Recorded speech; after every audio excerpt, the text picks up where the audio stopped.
Now let's dive deep in this big LGBTQ story for today. I'm Reverend Robert Hadley. Let's queer up USA view on controversial trans MAGA activist Sophia Hutchins killed in a tragic ATV accident. Sophia Hutchins, a transgender conservative activist, once rumored to be Caitlyn Jenner's girlfriend, has died in a horrific ATV crash in Malibu. She was 29. The accident happened around 11:30 a.m. last week near Jennifer's Malibu condo. Authorities say Hutchins was speeding when her all-terrain vehicle rear-ended a gray Mazda.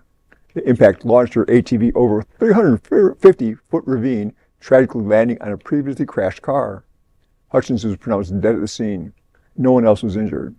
Sergeant Eduardo Saucedo of the Los Angeles County Sheriff's Office said in the Daily Mail, "It looked like she tried to maneuver to go around it, but she was going too fast and just ended up clipping the other vehicle.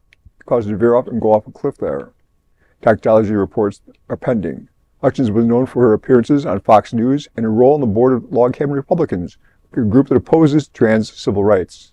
She supported the current president's re-election campaign, and even his administration enacted policies to harm the transgender community. She met Caitlyn Jenner in 2015 and served as her personal manager and was on the board of the CEO of the Caitlyn Jenner Foundation. Despite years of public speculation, Hutchins has denied any romantic involvement. Hutchins' death leaves behind controversy, grief, and complex legacies. This is a sad story. A person died. This isn't trans news. Isn't news other than a person tragically died. That she was a conservative trans person is not news. I don't need to give them any platform, any voice. It's sad news. May her soul rest in peace.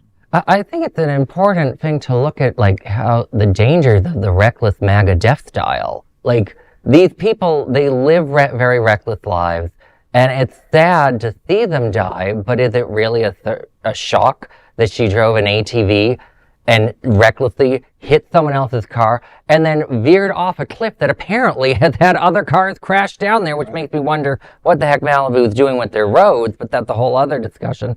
But I'm sadly not shocked that a MAGA extremist ends up in this situation. Are any of us really shocked?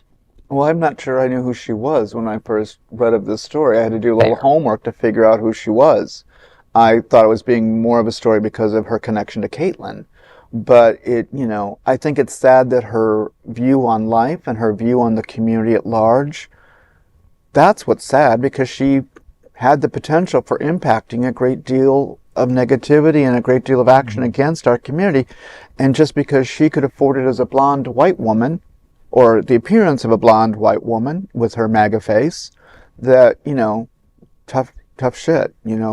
This is my world and you live in that world, and I'm going to take what I can from you. And that's just that's the sad part of this whole story. It's sad, but also reminds us we probably shouldn't put too much emotional weight into concerning, because people of her ilk, they don't give a crap about any of us.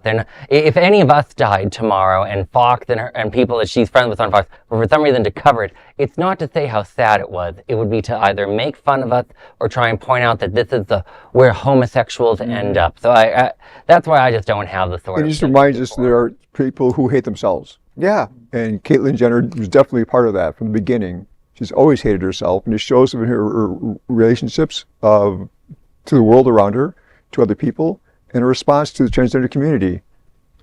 She's a person who needs some mental help. We'll leave it at that.